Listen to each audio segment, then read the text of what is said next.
Alors, question préliminaire, est-ce qu'il y a des psys dans la salle? Il y a des apprentis psys, c'est ça? Il y en a deux, là, c'est ça? Pas apprentis. Pas psy, mais j'ai pratiqué l'hypnose ericksonienne. D'accord, c'est déjà une bonne piste. Voilà. Et est-ce qu'il y a un certain nombre de gens, vous n'êtes pas forcé de lever la main, mais un murmure suffira, qui ont pratiqué la psychanalyse du côté d'Ivan? Oui, un certain nombre, d'accord. Donc on est quand même en terrain connu. Par contre, d'autres ne savent pas. D'accord. Alors, je voudrais vous parler de Jung.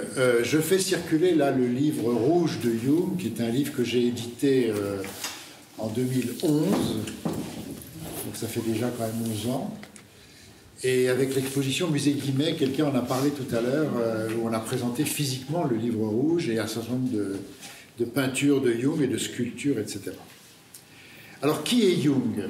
Carl Gustav Jung donc, est né en 1875. Disons, pour situer, c'est la génération de Valéry, la génération de Gide, un certain nombre de gens comme ça, de Ravel, la génération aussi de Rainer Maria Rilke. Et il est mort en 1961, donc assez âgé, mais voilà. Donc il a traversé tout le siècle, disons la première moitié du siècle. Et il avait 25 ans en 1900, donc il était en train de se construire sa personnalité. Qu'est-ce qu'on peut dire d'autre? C'est d'abord un Suisse-allemand, qui a vécu son enfance principalement à Bâle, fils de pasteur, cette branche du protestantisme particulière aux Suisses, qui n'est pas loin de Luther, mais qui s'appelle Zwingli. Et après une enfance à Bâle, donc, il a décidé de faire des études de médecine. Et il est devenu médecin, et par le hasard de la vie, il a choisi d'être aliéniste, c'est-à-dire spécialiste des maladies mentales. Et vers 25, 26, 27 ans, il s'est retrouvé médecin diplômé. Il a épousé une riche fortune, c'est un élément dont il faut parler quand même, une riche fortune suisse qui fait qu'il a quand même pas mal vécu à l'abri du besoin, alors qu'il avait été plutôt pauvre dans son enfance. Et puis il a choisi d'aller dans la médecine hospitalière pour les malades mentaux, dans le grand laboratoire, le grand hôpital de Zurich à l'époque, qui s'appelait l'hôpital le Bürghösli, dirigé par le grand Bleuler. Bleuler était le spécialiste européen de très haut niveau des maladies mentales. Et Jung a commencé à travailler sur ce qu'on appelait, enfin peu importe, mais il l'appelait très vite la schizophrénie. Donc vraiment des malades mentaux lourds. Alors, il a commencé à être connu parce qu'il a fait des expériences d'association, de réaction du temps de parole, etc. Et il a beaucoup... C'était vraiment un très bon médecin. Un médecin avec un sens clinique puissant. Et en 1905, il commence à lire Freud. Et en 1907, il rencontre Freud. Donc il fait le voyage de Vienne, il va voir Freud. Leur première conversation a duré 13 heures. Ils se sont rencontrés en début d'après-midi, ils se sont quittés au milieu de la nuit. Jung était très impressionné par Freud. Freud a à peu près 20 ans de plus que lui, puissant personnage. Et Freud a trouvé que Jung était très intéressant aussi. Et donc ils ont commencé à travailler ensemble, Jung étant à Zurich, Freud étant bien sûr à Vienne, comme vous le savez. Leur correspondance a été publiée, elle est assez intéressante, et il est devenu assez vite une espèce de disciple, de dauphin de Freud. Je mets exprès des guillemets, parce que des dauphins, Freud en a eu plusieurs, il y a eu Adler, il y en a eu d'autres, et il avait tendance à avoir des dauphins, mais ensuite à ne pas s'entendre avec eux. En tout cas, pendant 5 ans, de 1907 à 1912 pratiquement, les choses sont allées de concert entre Jung et Freud. Freud a mis en scène Jung. Freud était assez stratégique, si vous voulez. Il avait bien compris que sa psychanalyse était née à Vienne et dans des cercles juifs viennois, d'intellectuels juifs viennois, et qu'avoir un Suisse, donc non viennois, protestant, non juif, etc., fils de pasteur, c'était quelque chose de très intéressant pour lui, parce qu'il voulait que rayonne sa pensée vis-à-vis de la psychanalyse.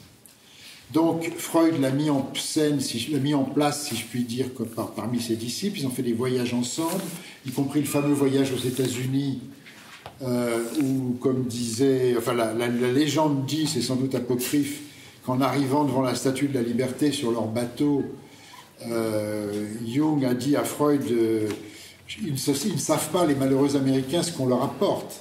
Et Freud aurait répondu, oui, on leur apporte la peste. Hein, la psychanalyse était quelque chose qui allait bouleverser pas mal d'esprits.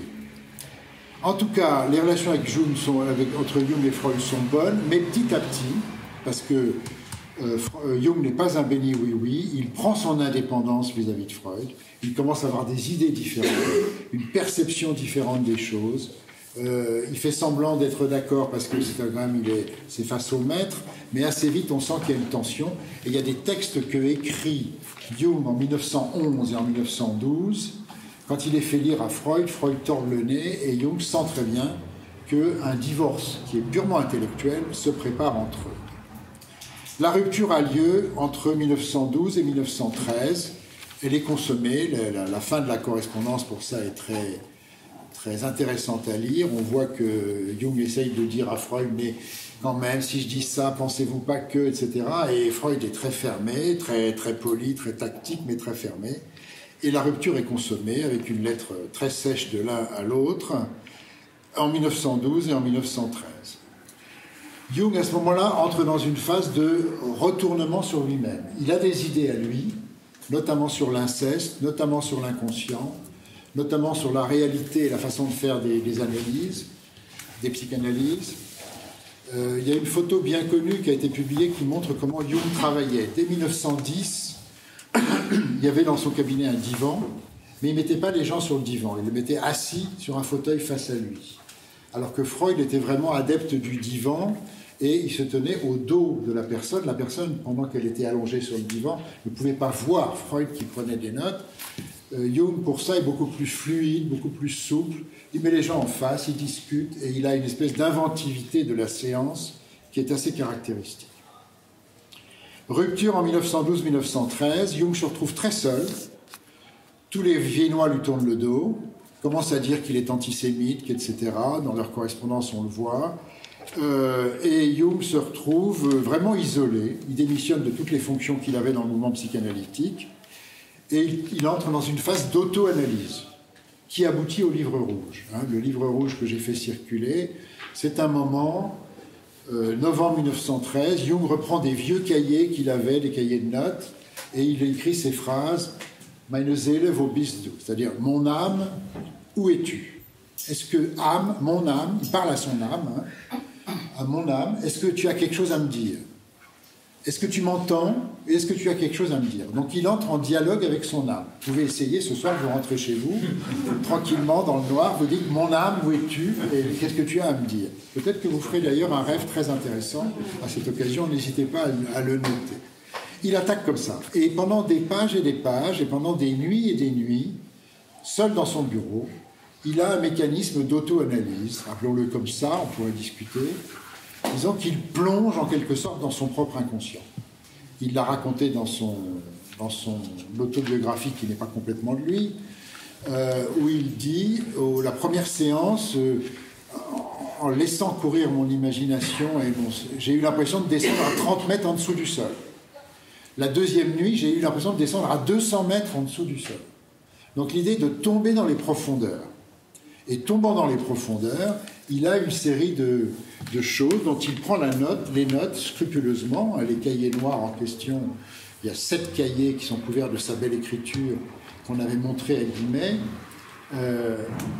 Il rencontre des figures, il rencontre un homme en rouge, il rencontre une cuisinière, il rencontre un bibliothécaire, un ermite, il rencontre un vieillard à barbe blanche qu'il appelle Élie, accompagné d'une jeune fille aveugle qu'il appelle Salomé. Enfin, vous avez une espèce de montée en puissance, comme ça, de personnages, de situations, et il prend en note.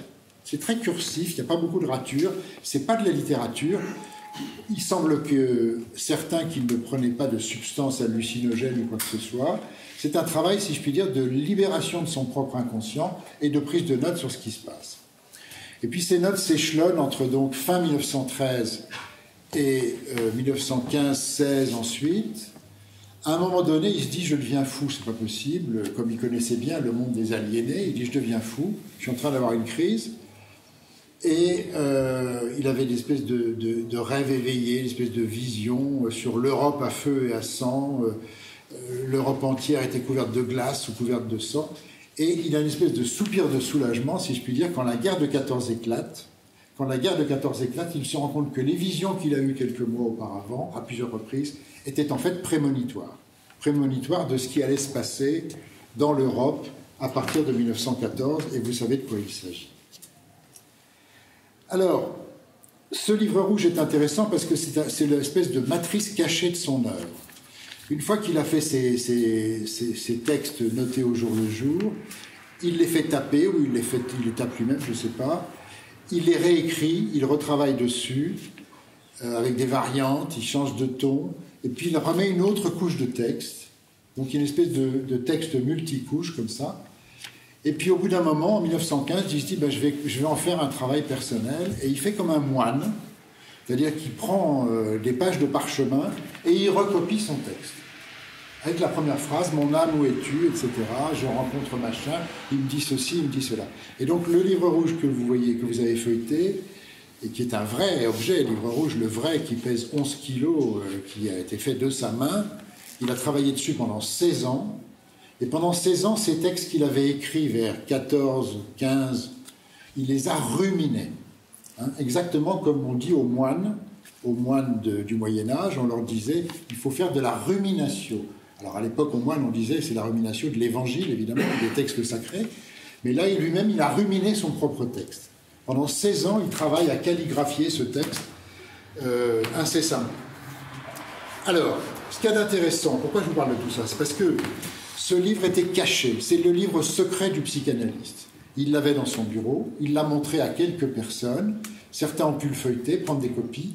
D'autres, qui étaient pourtant proches de lui, ne l'ont jamais vu. Il l'a caché. Une espèce de petit jeu comme ça. Il s'est toujours posé la question de savoir s'il pouvait le publier ou pas. Et en fait, il a répondu par la négative en pensant que s'il publiait ça, il allait passer pour un cinglé. Et que comme il voulait avoir l'air d'un savant, et être un savant, un médecin, un chercheur, un savant, un pratiquant la science, il ne voulait pas que ce livre soit publié. Donc il est resté en sommeil après sa mort. La famille a gardé ça comme ça sans savoir qu'en faire. Et puis, 50 ans après sa mort, on a pu enfin le publier, d'abord en allemand, en anglais et ensuite en français, etc. Je passe là-dessus, on pourra y revenir. Alors qu'est-ce qu'il y a d'intéressant là-dedans? C'est que ce livre est la matrice de toute son œuvre. À partir de ça, qu'est-ce qu'il fait? Il publie des livres. Le premier, le plus important, le plus collé au livre rouge, c'est le fameux livre sur les types psychologiques. Types psychologiques de 1921. C'est là où il fixe les types psychologiques, tendance à l'introversion, tendance à l'extraversion. Et puis les fonctions pensée, fonction sentiment, sont deux manières de guider sa vie. Fonction intuition, fonction sensation. 4 fonctions, 2 tendances, introversion, etc. Le livre est assez passionnant et il montre déjà beaucoup de choses sur lui. Et puis ensuite, il va continuer à écrire, continuer à publier, continuer à faire des conférences, à faire des séminaires, à faire des cours à l'université de Zurich, à faire des séminaires aux États-Unis, en Angleterre, à Zurich. J'en ai publié un gros séminaire sur les visions d'une jeune américaine, 1500 pages de séminaire sur 4 ans, très intéressant, parce que là, Jung est très libre. Quand il parle dans ses séminaires, il est libre. Quand il écrit des bouquins, c'est parfois un peu dur à suivre et un peu raide au point de vue style d'écriture. Je vais boire un peu d'eau.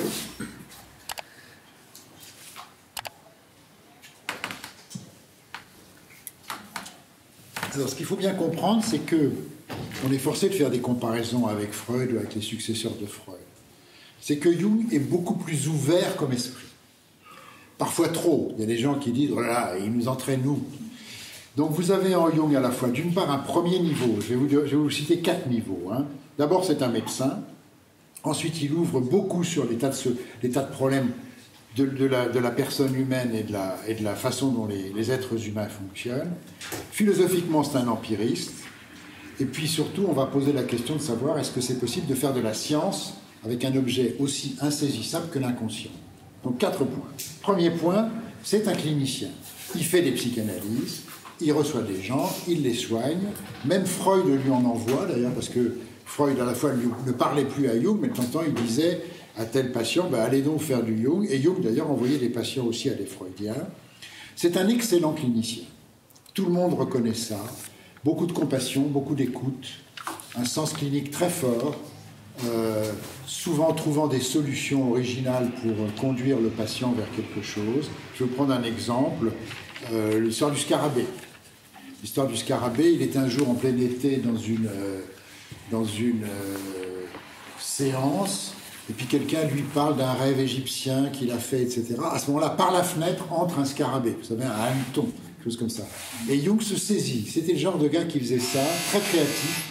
Il se saisit de l'arrivée de ce hanneton dans la pièce, et il dit, ben voilà, le hanneton est en train de vous dire quelque chose qui répond à votre rêve, et hop, il part là-dessus. Alors ça, c'est des astuces de psy, mais ce n'était pas de l'astuce, c'était un travail de fond. Il avait d'autre part une grande ouverture, comme clinicien toujours, comme soignant, vers tout ce qui était le devenir du patient. Quelque part, en simplifiant, si vous voulez, je vais prendre une phrase de Dolto qui est connue, qui dit, Dolto a dit, Freud soigne les racines, Jung fait fleurir les branches. Freud soigne les racines, Jung fait fleurir les branches. C'est-à-dire que Jung est très volontiers sur le chemin que doit suivre le patient. Le patient a un problème. Quand on va faire une psychanalyse, c'est qu'on a un problème. Parfois même, c'est qu'on en crève, qu'on n'arrive pas à vivre, qu'on n'a pas payé ses impôts, qu'on a un divorce qui traîne, etc. Bon, faire une psychanalyse, normalement, c'est quand on est mal. Les Freudiens vous disent « revenons à ta petite enfance, revenons au rapport papa-maman, revenons, etc., aux racines ». C'est une méthode. Et quand on est jeune, c'est peut-être la bonne méthode. Jung est plutôt du genre, vers quoi l'inconscient te pousse-t-il? Vers quoi tu peux maintenant construire ta vie et orienter ta vie? Donc, très bon clinicien. Alors, deuxième dimension de Jung, qui est celle-là est très très ample, il a extrêmement ouvert son champ. Si je puis dire, un quart du cercle, c'était le travail de médecin, de psychanalyste. Trois quarts du cercle, c'est une ouverture. Vers quoi? Vers la sociologie, vers l'histoire, passionné d'histoire, la façon dont, comment est-on passé du paganisme au christianisme, vers les sociétés, comment les sociétés évoluent-elles, pourquoi est-ce que la religion de Mitra est apparue au même moment que le christianisme, pourquoi le christianisme a gagné par rapport à la religion de Mitra, etc. La sociologie, l'histoire, qu'est-ce qui se passe quand la réforme arrive, hein, vers l'an 1500, Luther, Calvin, etc., la réforme arrive, qu'est-ce qui se passe? Il dit, à ce moment-là, l'esprit de raison l'emporte dans la mentalité occidentale. La mentalité occidentale était profondément chrétienne, avec des aspects magiques bien sûr, et vers l'an 1500, la raison commence à avancer. Ça s'appelle la Réforme, ça s'appelle la Renaissance, ça s'appellera les Lumières, ça s'appellera le positivisme scientifique, etc. Donc, vous voyez ce genre d'analyse qu'il fait de manière très dynamique, surtout dans le temps. Également, Jung est très passionné par la comparaison des religions entre elles. Ça a été un des premiers penseurs occidentaux à s'intéresser aux religions orientales. Alors il le fait à sa manière. Il faut bien voir quelle est sa manière. Sa manière est totalement intuitive, empirique. C'est pas un savant du détail qui va dire je fouille dans la Bhagavad Gita ou dans les Vedanta, etc. et je vais vous trouver. Par exemple, il y a une réaction d'un spécialiste orientaliste avec qui il avait travaillé, Zimmer, qui dit « Mais vous n'avez pas le droit de faire de la psychologie avec ça. Les textes sacrés de l'Inde, c'est les textes sacrés qui sont réalistes, qui correspondent à une époque, etc. » Et Jung, au contraire, dit « Mais si, mais j'ai le droit. Pourquoi il est interdit de faire de la psychologie à partir de sources historiques ?» C'est au contraire une piste très intéressante. C'est avant tout un psychologue. Donc, intéressé par les religions, Inde, Chine, Tibet, Japon... Jung a été l'introducteur du Yiking en France, en Occident. Il avait un ami qui était Richard Wilhelm, qui était un sinologue très connu, qui est revenu en Europe avec le texte du Yiking, qu'il a traduit en allemand, et Jung a fait la préface de l'édition anglaise du premier Yiking traduit en anglais. Donc, les religions comparées. Il adore discuter avec les théologiens.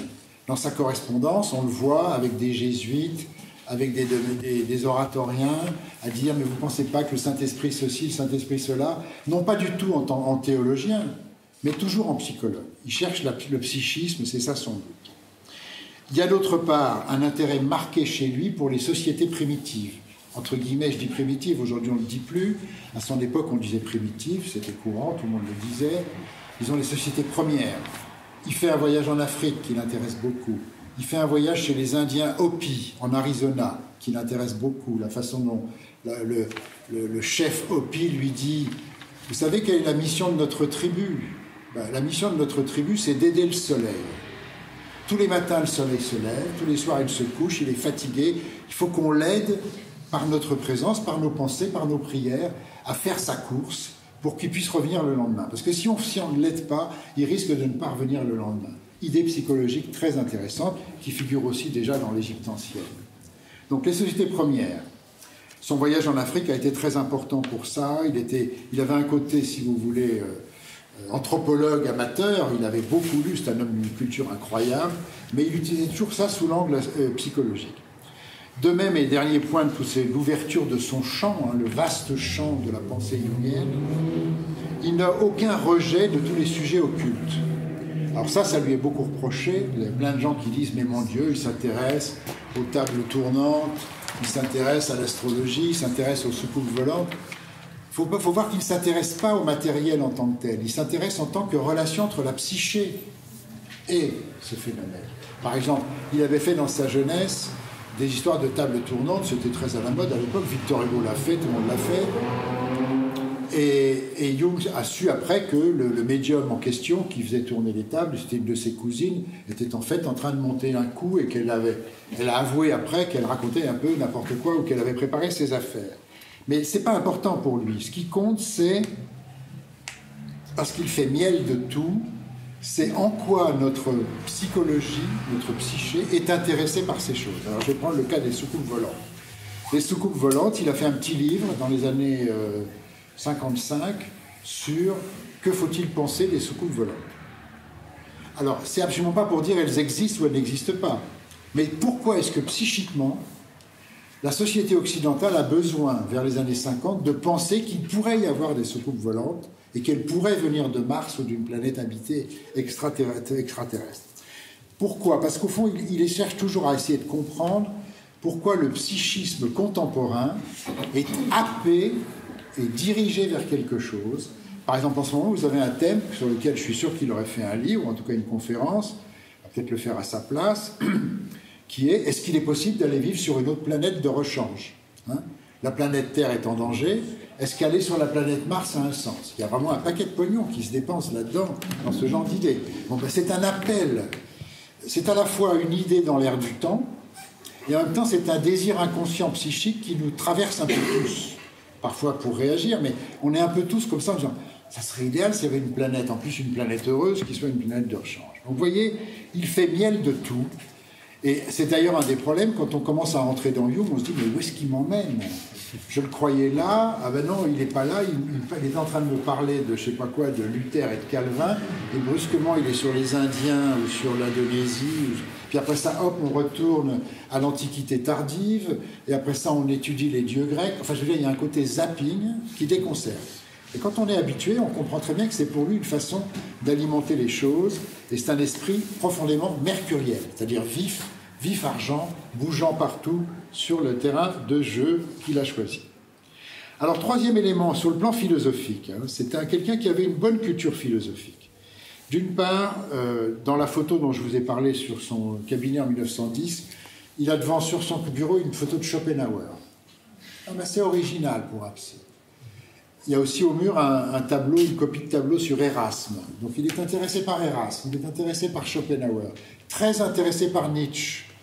Comme il a vécu à Bâle et que Nietzsche a enseigné à Bâle, comme vous le savez, il a lu Nietzsche. C'est une chose que, par exemple, Freud n'avait jamais lu Nietzsche. Il y a des choses, Jung a essayé de lui faire passer des messages sur Nietzsche. Freud a dit c'est pas intéressant, etc. Sa pensée, donc, est une pensée Schopenhauer, Nietzsche, peut-être aussi en arrière-plan, bien sûr, Kant, mais vous avez des gens, par exemple en France, dont il est très proche, comme Bergson et comme Bachelard. Bachelard est très sensible à Jung et le cite souvent. C'est pas un philosophe en tant que tel, mais il a une vraie culture philosophique. Ça, c'est très important. Il est avant tout quelqu'un qui déteste les théories. Il n'aime pas forger des théories. Vous savez, une théorie, ça se forge avec un concept, 2 concepts, 3 concepts. On articule les concepts, on bâtit une théorie. Le type, c'est Spinoza. Le type, c'est Descartes. etc. Jung n'est pas du tout comme ça. Pour lui, les concepts n'ont d'intérêt que dans la mesure où ils sont une dynamique, une énergie en mouvement. Mais elle peut être instable, et elle peut changer d'avis, et elle peut se retourner. Et on peut dire le contraire de ce qu'on a dit, ça n'est pas grave. L'important, c'est d'être dans la dynamique. Donc il y a un côté qui est également assez déroutant. En tout cas, vous ne pouvez jamais dire que Jung est un théoricien. Il disait « Heureusement que je ne suis pas jungien ». Heureusement que je ne suis pas jungien. Dernier élément, la question que j'avais posée, est-il possible de faire de la science avec un objet aussi insaisissable que l'inconscient ? Alors, des inconscients, nous en avons tous. Je suis sûr que vous savez que vous avez un inconscient, vous ne le savez pas, mais vous allez le découvrir un jour. Moi, je peux vous donner une expérience. Une fois, je devais faire une participation à un colloque pour rendre hommage à quelqu'un qui était un de mes patrons, qui était décédé. Un an après, on fait un colloque. J'avais préparé un texte pour parler, pour dire, il y avait 10 personnes qui devaient parler. Au moment où je suis monté sur l'estrade, j'ai eu un blanc complet. J'ai été incapable de prononcer un mot, j'ai bredouillé, j'ai été ridicule, et après ça, je suis descendu comme la queue entre les jambes, si je puis dire, comme un rat de ce truc. Qu'est-ce qui s'était passé ? Dans l'état où j'étais à ce moment-là, mon inconscient m'avait pris par la gorge et m'avait dit « Mon coco, arrête de faire ce que tu fais d'habitude, il faut maintenant que tu fasses autre chose. » Donc je vous assure que l'inconscient, c'est parfois d'une grande violence. Et ça peut arriver à tout le monde de prendre sur la tête quelque chose qui vient mettre une espèce de coup d'arrêt à un comportement. L'inconscient, ça existe. L'inconscient, ça existe, mais c'est complètement insaisissable, puisque ça n'est pas conscient, puisque c'est invisible. Donc, essayez de savoir quel est votre inconscient. Alors, vous connaissez les portes pour essayer de dialoguer avec l'inconscient, c'est les rêves, l'imagination active, Freud l'a dit très bien, les lapsus, les blocages, comme mon blocage d'orateur, là, où je me suis planté lamentablement. Il y a des moments où l'inconscient vient vous tirer le tapis et vous tombez par terre. Mais une image que j'utilise souvent pour parler de l'inconscient, c'est vous imaginez un iceberg. Un iceberg, vous avez le niveau de la mer, on voit ça, mais en dessous, il y a ça. L'inconscient, c'est ça. Donc parler de l'inconscient, c'est comme un oiseau qui vole dans le ciel et qui essaye de comprendre ce qui se passe dans le fond de l'iceberg et à quoi ressemble un iceberg qu'il ne peut pas voir. À quoi ressemble quelque chose qu'on ne peut pas voir. Et dans le livre rouge, on voit que Jung arrive presque à dessiner quelque chose qu'on ne peut pas voir. On pourra y revenir si vous voulez. Et c'est toute la tension de l'histoire de Jung. Il a cherché à forer inlassablement l'inconscient, sous toutes ses formes, individuelles, collectives, historiques, et en même temps, il a cherché à en faire une œuvre de science. Science comment ? Science empiriste, bien sûr, science phénoménologique, bien sûr, mais il a essayé. Alors, j'en viens à sa conception de l'inconscient. Juste pour simplifier, pour Freud, l'inconscient, c'est le placard du refoulé. On a refoulé des choses, des désirs ont été refoulés. J'avais un désir quand j'avais 6 mois, 2 ans, 3 ans. Il a été bloqué par quelque chose. Et hop, c'est parti dans le placard de l'inconscient, la malle arrière. Et je caricature, parce que Dieu sait que c'est beaucoup plus compliqué que ça, mais pour les Freudiens, si vous arrivez à nettoyer l'inconscient, vous le faites disparaître. Vous videz le placard. Et vous pouvez devenir un esprit positif, comme était Auguste Comte ou comme était, etc. C'est ce que visait Freud. Jung dit c'est pas ça l'inconscient. Il avance l'idée qui porte plusieurs noms. On parle d'inconscient collectif, on pourra y revenir. On parle de la réalité de l'inconscient, la réalité au sens, la réalité de ce gobelet, il est réel, si je le lâche, il va tomber. L'inconscient serait aussi réel que ce gobelet. Et il parle aussi de l'objectivité de l'inconscient. L'inconscient est objectif et non pas personnel. Je développe un peu. Il prend un exemple, il dit quand vous êtes dans une maison et que vous entendez des souris qui font du bruit dans le grenier, vous ne dites pas « la souris c'est moi ». Vous savez qu'il y a la souris d'un côté, vous de l'autre. Ben, il dit l'inconscient c'est ça. L'inconscient n'est pas qu'à vous. Une partie qui est à vous, oui bien sûr, vos rapports avec votre nourrice ou votre mère qui vous a donné une fessée à un moment donné, oui il y a une partie personnelle dans l'inconscient. Mais il y a une partie objective, c'est comme les souris dans le grenier. Elles existent, elles sont là. Il prend une autre métaphore et dit, vous voyez passer une biche dans la forêt. la biche qui sort de la forêt, qui va ensuite rentrer dans la forêt. La forêt est toujours un symbole de l'inconscient. Eh bien, cette biche, elle existe. Elle existe indépendamment de vous, et elle existe pour vous. Alors, quelle est la nature de l'inconscient? Ça, c'est le débat. Donc, on appelle ça l'inconscient collectif, ce qui n'est pas toujours le bon système. Ça veut surtout dire l'inconscient non personnel. Ce n'est pas l'inconscient de M. Bertrand Evenot ou de Mme Michu, c'est l'inconscient qui est, en quelque sorte, flottant en l'air, accessible à tous. Ce n'est pas plutôt flottant en l'air, c'est plutôt par en dessous. Il dit aussi, cet inconscient collectif est composé d'archétypes. Je prononce exprès le mot archétype. Alors, qu'est-ce que c'est que les archétypes? Ce sont des images basiques. Le premier mot qu'il avait choisi, c'est des Urbilder, ça veut dire des images grand-mère. Urmuti, c'est la grand-mère. Urbilder, c'est les images qui sont ma grand-mère. Ça veut dire quoi? Ça veut dire que nous avons des images qui existaient dans le passé de l'humanité et qui sont quelque part, par un moyen à discuter éventuellement, inscrites génétiquement dans notre cerveau et dans le fonctionnement de notre cerveau. Ce sont des patterns, ce sont des structures mentales que nous avons en naissant, parce que les bébés qui naissent les ont aussi. Et ces structures mentales font que, face à certaines choses, nous voyons surgir une image et que cette image agit sur nos émotions, agit sur notre sensibilité. Exemple, une image qui peut venir immédiatement à l'esprit.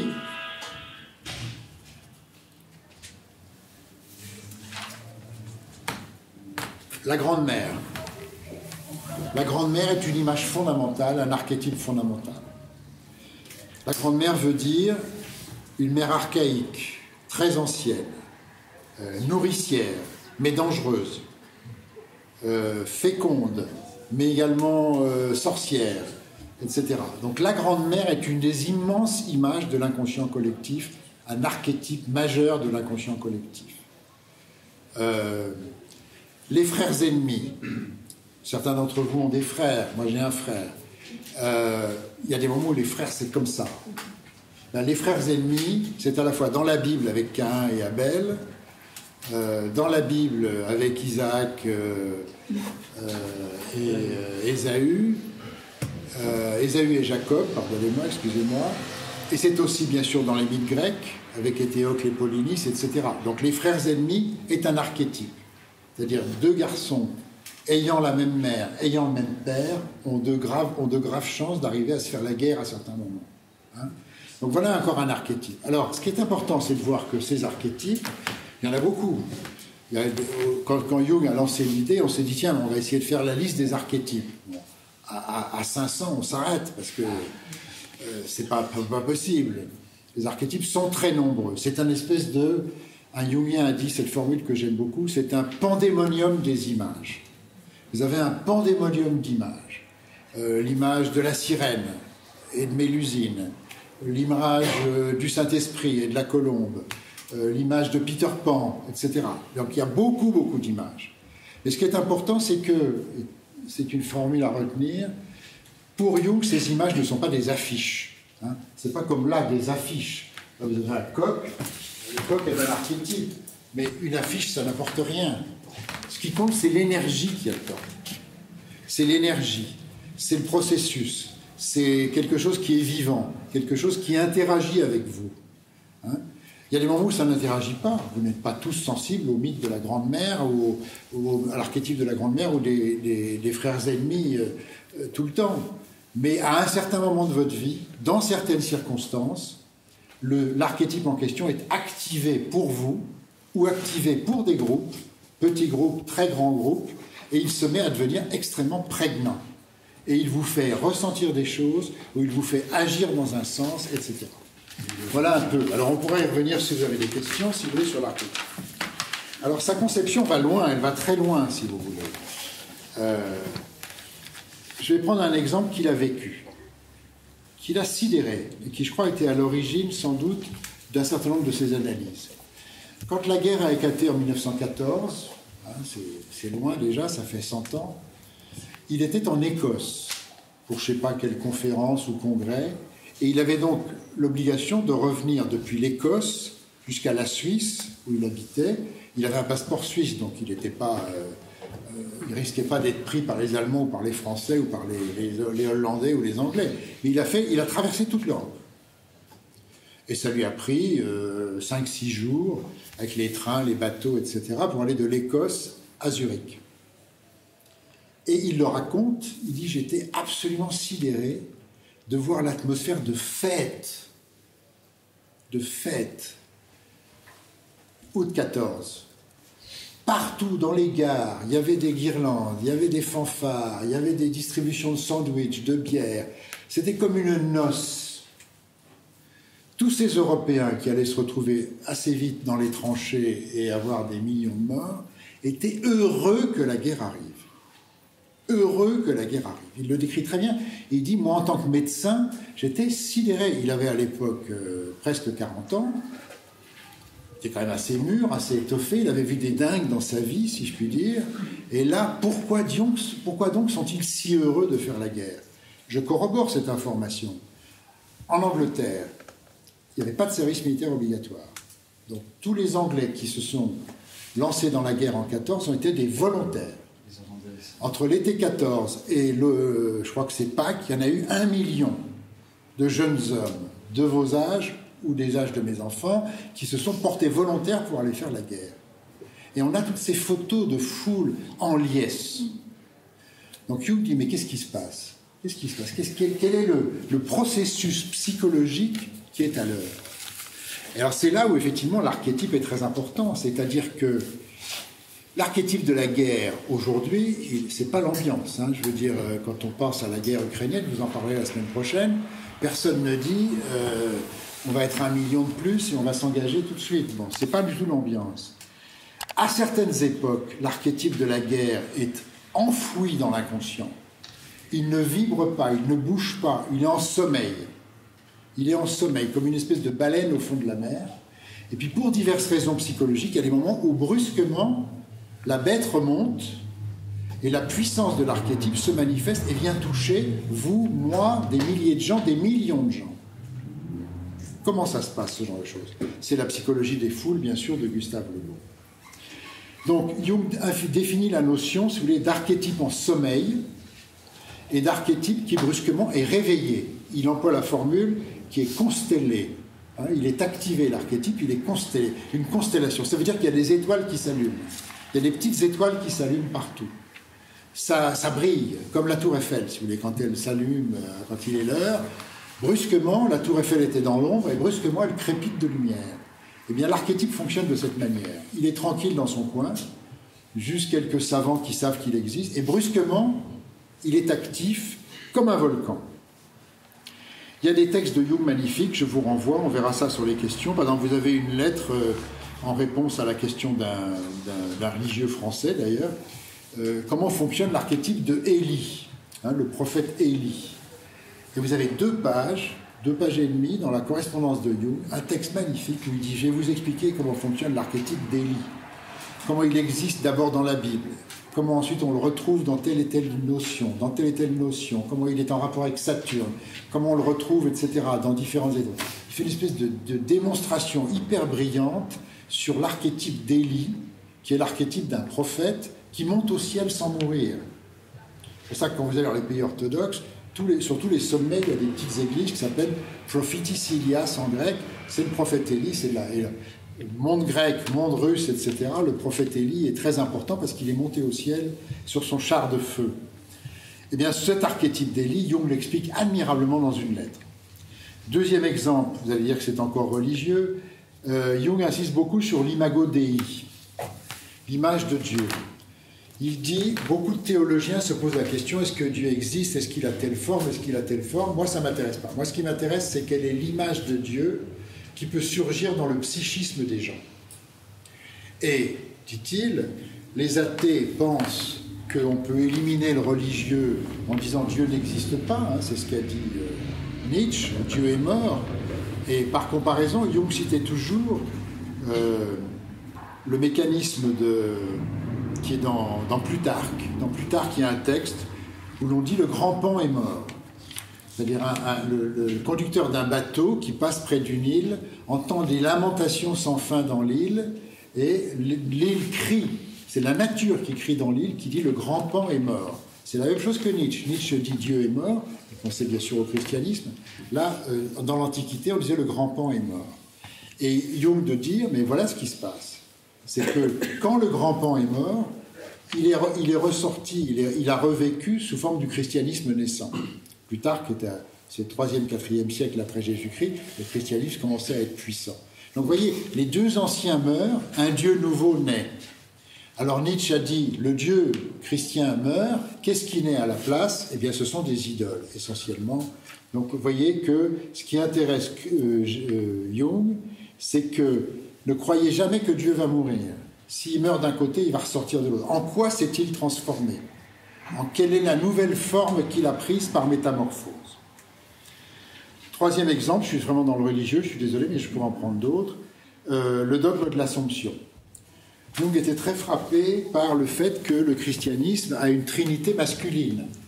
Père, Fils, Saint-Esprit, trois masculins. Le Saint-Esprit, c'est le Paraclet, etc. Il disait, là, il y a quelque chose de bancal, parce que Jung est toujours dans la quaternité. Il dit, il manque le féminin. D'abord, il manque un quatrième. Dans certains cas, le quatrième, c'est Satan, hein, c'est Lucifer. Mais il manque éventuellement un autre quatrième qui peut être la femme.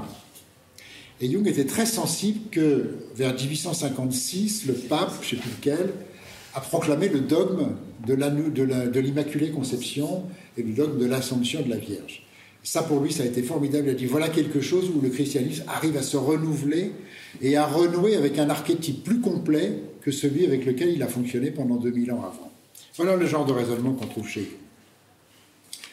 Alors, ça va loin, sa conception des archétypes, et c'est pour ça que, si vous avez envie, les archétypes, on en peut en trouver beaucoup, mais il faut toujours les trouver avec beaucoup de nuances. C'est une pensée nuancée, hein. C'est pas une pensée schématique. Là, je fais un exposé schématique, mais par exemple, je vous ai parlé des ovnis, ou l'idée d'une planète bis.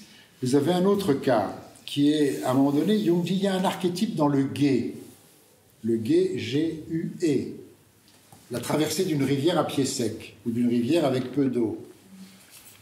Il dit dans le gué, alors il cite le cas, bien sûr, du combat de Jacob avec l'ange, il cite le cas d'un historique en Suisse, au Moyen-Âge, où il y a eu un combat sur un gué, et il dit, le gué, c'est toujours un moment où vous êtes sur une rive, vous ne savez pas encore ce qu'il y a de l'autre côté, et vous prenez un risque en traversant. D'ailleurs, un des hexagrammes du Viking, c'est la traversée du gué. Donc le gué est aussi un archétype, c'est une figure mentale qui dans la plupart des cas sommeille en nous, n'a aucune importance, mais à certains moments elle est activée. Et quand j'avais lu ça, justement je me suis dit tout de suite, ben voilà, il a tout à fait raison, parce que j'ai pensé à Danse avec les loups, le film de Kevin Costner. Vous avez un moment où il est attaché, pris par les soldats américains, et dans une charrette, et au moment où il traverse avec le gué, c'est à ce moment que les Indiens attaquent et le libèrent. Le gué est toujours le moment d'un danger, d'une transformation possible et d'une prise de risque. Alors, je vais être plus contemporain maintenant. Les archétypes sont une grille de lecture. Je vais prendre un exemple sur lequel j'ai déjà pas mal travaillé, qui est l'histoire du lait contaminé Lactalis. Vous savez, le groupe Lactalis, qui avait commercialisé du lait pour bébés qui était contaminé et qui aurait pu tuer des bébés. Ça les a rendus malades, mais je crois qu'il n'y a pas eu de mort. J'avais regardé comment s'était passée la communication. La communication du groupe avait été absolument désastreuse. Ils avaient dit, on va faire un retour produit. Ils avaient traité ça comme si ça avait été un lot de mayonnaise pas fraîche.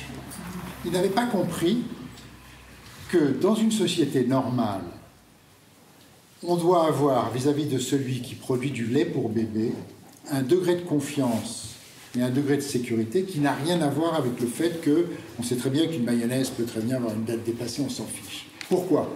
Parce que l'archétype puissant qui est derrière le lait de bébé, c'est quoi ? C'est bien sûr la mère qui nourrit. Quand la mère ne peut pas nourrir elle-même, elle se passe par le truchement du lait de bébé. Et c'est un autre archétype encore plus profond, plus planétaire, c'est la vache bonne, hein, la déesse Hathor chez les Égyptiens, qui nourrit la planète et qui est la fécondité même. Autrement dit, on est sur un double archétype, celui du soin maternel et celui de la fécondité des bienfaits de la terre.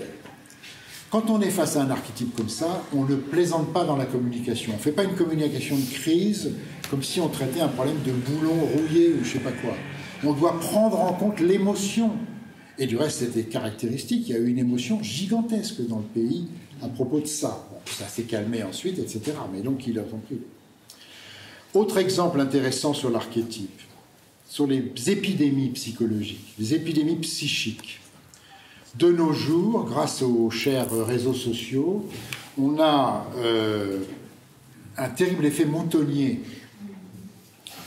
Moi, je vois 4 vagues récentes, si vous voulez. La jeune fille qui s'appelle, je sais plus, Greta Thunberg, qu'on a vu à la une de Time, le Covid, la façon dont Hollywood a réagi au massacre de Charlie Hebdo, en confondant Charlie Chaplin, le Charlie des Peanuts, le Charlie où est donc Charlie, une espèce de confusion des genres.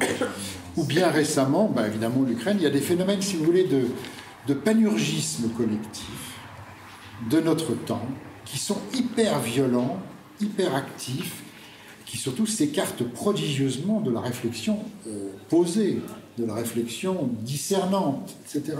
C'est très caractéristique de l'activation de certains archétypes. L'archétype, quand vous voyez Greta Thunberg, si vous ne réagissez qu'en termes d'image, vous vous dites, c'est formidable, j'ai à la fois Anne Frank et Jeanne d'Arc. Et Jeanne d'Arc et Anne Frank, mais elle a forcément raison. Elle a forcément raison. Moi, je ne pense pas tout à fait comme ça, mais voilà. Sur les dirigeants d'entreprise aussi, les dirigeants d'entreprise doivent veiller à ces questions d'archétype. Quand je parle de ce genre de choses, vous avez des dirigeants d'entreprise qui prennent la posture du héros. Du héros qui invente le monde futur. Le cas type, c'était Steve Jobs. Steve Jobs avec Apple, avec etc. Bon, Steve Jobs, il apportait la lumière, si vous voulez. C'était vraiment, j'apporte la lumière, j'apporte le futur au monde. Vous avez des gens beaucoup plus low profile. Quand vous voyez la tête du fondateur d'IKEA, j'ai une photo quelque part, le fondateur d'IKEA, c'est un brave petit pépère, il a l'air de rien. Donc lui, c'est sur l'archétype, au contraire, du service. Vous avez des chefs d'entreprise qui sont sur l'archétype du bon pasteur. Je m'occupe de toutes mes brebis, je suis gentil avec tout le monde, etc. Puis vous en avez qui sont sur le mâle alpha. Le mâle alpha, je suis le boss, etc. Vous avez chez Jung un texte, on pourra y revenir, très intéressant, qui date de 1938, où on lui pose la question de savoir si les dictateurs se ressemblent tous. Vous ne connaissez pas Poutine. Donc on lui dit, est-ce que Hitler, Mussolini et Staline, qui étaient les trois du moment, c'est la même chose? Et Jung réagit en psychologue, toujours, c'est un psychologue avant tout. Il dit non, vous faites la même chose. Vous avez deux mâles alpha, Mussolini et Staline. Vous mettez Mussolini ou Staline dans une prison où il y a 15 détenus. Au bout d'un quart d'heure, c'est lui le chef. C'est lui le chef et les autres rampent devant lui parce qu'il sait manier le fouet, il sait manipuler les gens, etc. Il dit Hitler, ça n'a rien à voir avec ça. Hitler, il fonctionne comme un prophète. Et il a cette formule que je trouve extraordinaire, parce que c'est vraiment l'archétype chez Jung. Il dit quand Hitler parle, c'est pas Monsieur Adolf Hitler qui parle, c'est 70 millions d'Allemands. Parce qu'il est branché directement sur l'inconscient de 70 millions d'Allemands, et il sait comment exciter leurs pensées malgré eux. Et c'est vrai que quand on voit les discours d'Hitler, on ne comprend rien si on ne se dit pas que tous les Allemands sont pour, à l'époque, je veux dire en 34, 35, 36. Voilà. Donc vous avez un texte de Jung au point que les services secrets américains l'ont même consulté pour savoir quel était son avis sur la psychologie à la fois d'Hitler et de Staline et comment il allait falloir manœuvrer, etc. Alors, j'ai presque terminé et je serai ouvert à toutes les questions. On pourra revenir sur l'archétype du puer aeternus. Puer aeternus veut dire l'éternel enfant, Peter Pan, parce que certains hommes de l'actualité correspondent à ce archétype. Jung, c'est pas un auteur facile, mais c'est un auteur fascinant. C'est un auteur qui n'est pas du tout pour l'esprit français. L'esprit français qui veut des concepts, des règles A, petit b, petit c, etc., des hypothético-déductifs, de la causalité, ça ne marche pas avec lui. Il faut accepter quelque chose de plus poétique, quelque chose de plus phénoménologique, quelque chose de plus sur les symptômes, sur le devenir, sur les possibilités, etc. donc pas pour l'esprit français. Il y a chez lui une grande part de spéculatif. Il ne démontre pas les choses. Il dit « j'épingle ici un phénomène ». Par exemple, il a une passion extraordinaire. Il s'intéresse à la science. Il dit « mais vous savez, dans la science, on est là, la science, à dire elle a raison, etc. Mais il y a des sciences fausses qui sont toujours passionnantes. Autrement dit, quand on analyse l'histoire des sciences, des choses que l'on croyait, disons, en l'an 1500, puis on sait aujourd'hui que c'est faux, entre guillemets. Le faux a éliminé, enfin le vrai a été déclaré majeur et a dominé le faux. Il dit, mais quand même, mais psychologiquement, des conceptions fausses, ça a quand même un intérêt. Et il prend l'exemple de l'œil. Il y a tout un passage dans un séminaire où il dit, pendant longtemps, les gens se sont posé la question suivante. Est-ce qu'un œil reçoit de la lumière, hein, c'est ce que la lumière entre dans l'œil et le cerveau enregistre, ou est-ce que l'œil émet de la lumière? Et il y a des théoriciens très savants, très doctes, qui ont dit, mais l'essentiel, c'est que l'œil émet de la lumière. La preuve, c'est que les regards sont intenses, si votre regard me fascine, parce que vous émettez de la lumière vers moi. Jung dit, aujourd'hui, tous les ophtalmos vous le diront, c'est bien que l'œil n'émet pas de lumière, mais qu'il en reçoit. Et cependant, psychiquement, psychologiquement, c'est toujours intéressant de réfléchir, qu'est-ce qui se passe si effectivement un œil projetait quelque chose de moi à vous ou de vous à moi? Qu'est-ce qui se passe? Psychiquement, c'est quelque chose de toujours intéressant. Donc Jung compliqué, Jung très spéculatif, mais c'est quand même une boîte à outils formidable. Boîte à outils pour soi, hein, vous avez un livre de Frédéric Lenoir en ce moment qui est sur toutes les... qui est pas mal, je veux dire, c'est de la vulgarisation, mais c'est pas mal. Jung, le chemin vers soi. Chemin vers soi veut dire le chemin vers ma connaissance. Connais-toi toi-même. Hein. Donc, un outil pour lire en soi, un outil pour comprendre les sociétés, la société actuelle comme les sociétés du passé. Et Jung est assez prodigieux pour ça, pour passer des sociétés du passé aux sociétés actuelles.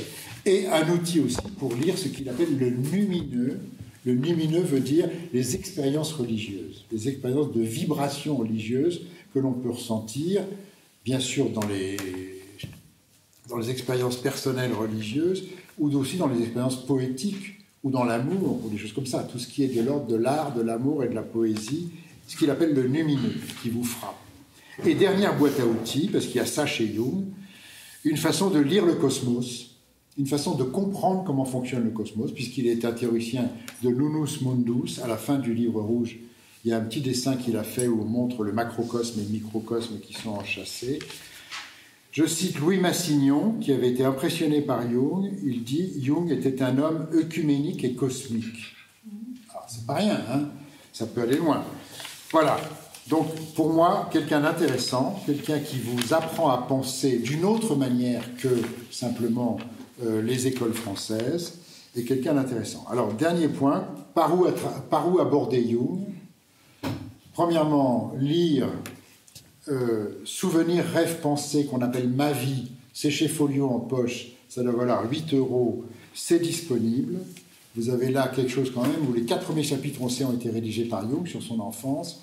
Les autres, c'est plutôt des notes qu'a prises sa secrétaire, mais c'est quand même très intéressant. La correspondance, il est beaucoup plus vivant et compréhensible et libre dans sa correspondance. Les séminaires, et puis un certain nombre de livres, comme par exemple Aspect du drame contemporain, qu'il a écrit après la guerre, qui sont des livres de vulgarisation plus simples. Il faut éviter de plonger tout de suite dans l'alchimie, dans la théologie, etc. Type psychologique, ma vie, avec ça, vous êtes déjà bien parti pour aborder Jung. Voilà, je suis ouvert à vos questions.